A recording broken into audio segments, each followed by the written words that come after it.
Assalamu alaikum, this is Dr. Hasna, and today we're going to continue with the discussion of our large vessels of the gut. We've already talked about the superior mesenteric and celiac trunk.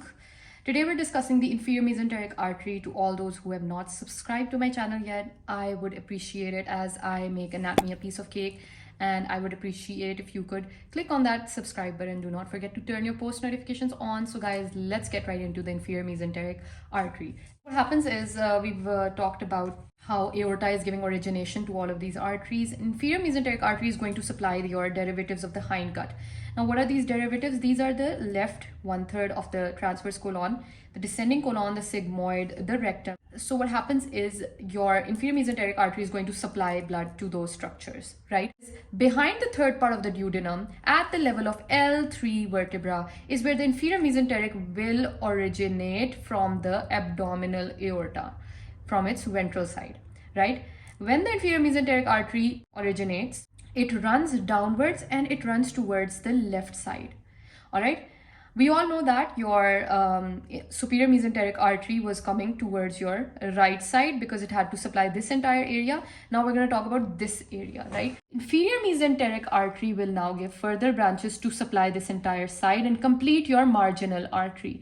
The first branch that it gives is known as the left colic artery, which will obviously supply your left side of the colon and some part of your transverse colon. It gives the left colic artery.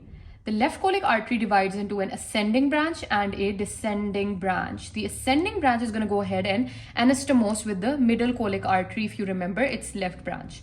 And the descending branch goes down and supplies your entire descending colon, right? After that, the inferior mesenteric artery gives your sigmoid arteries. All right, the sigmoid arteries are obviously going to supply the sigmoid colon. So it goes down, and then here it gives 2 to 4 sigmoid arteries. And these sigmoid arteries go ahead, first they anastomose with your left colic artery, and then these will gather in a marginal artery, which will go ahead and supply your sigmoid colon. The inferior mesenteric artery terminates by continuing as the superior rectal artery. This is very important. The superior rectal artery is the termination of the inferior mesenteric artery, and the superior rectal artery goes ahead into the rectum. It pierces the musculature of the rectum and supplies it. So this is how your entire hindgut is supplied. Also, an important part is that the bifurcation of aorta is lying around where the superior rectal artery will cross the aorta. As the aorta continues, it has a bifurcation where it divides into the right and left common iliac arteries, right? So the left common iliac artery, the inferior mesenteric artery actually crosses it. When the inferior mesenteric artery crosses this left common iliac artery is when it becomes the superior rectal artery. All right. So now if you look at the supply of your colon, this is your superior mesenteric artery was giving the middle colic branch. Middle colic was giving right and left branches, and then the right colic branch, which was giving an ascending and a descending branch, and then we had a ileocolic branch, which was giving a superior and inferior branch. Overall, if you see the entire picture, you will realize that the entire concavity of the colon is being supplied by the single arterial arcade. This is known as the marginal artery. All right, this marginal artery is situated along this concavity of the colon, and it is formed by the anastomosis of the main arteries that are supplying your colon. This is the ileocolic, the right colic, middle colic, left colic, and your sigmoid arteries as well.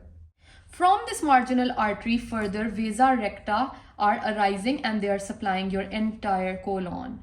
So this anastomosis has caused this arterial supply to gather in continuity to form what is called this marginal artery.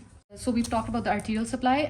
Let's talk about the veins a little bit. Brief overview of the veins is that the veins of the same name will be accompanying their similar named arteries. So inferior mesenteric artery is going to be accompanied by the inferior mesenteric vein, for instance. And eventually what happens is all of these, like the inferior mesenteric vein will begin from the superior rectal vein. So everything will be all together. Everything will be all those veins will be associated with their named arteries. Eventually what happens is posterior to the body of the pancreas, your superior mesenteric vein will join your splenic vein. All right. Splenic vein is the vein that will be accompanying the artery of the same name. And when the superior mesenteric vein and the splenic vein meet, these two, their fusion form what you call the portal vein, which is going to go to the liver. And apart from that, the inferior mesenteric vein and goes and basically drains into the splenic vein. All right. And all of these veins will have tributaries similar named to the arterial branches, right? So that was a brief overview of the venous system. So I really hope the arterial supply of the entire gut has made sense to you. Subscribe to my channel for more simplified anatomy videos. Until then, thank you so much for watching.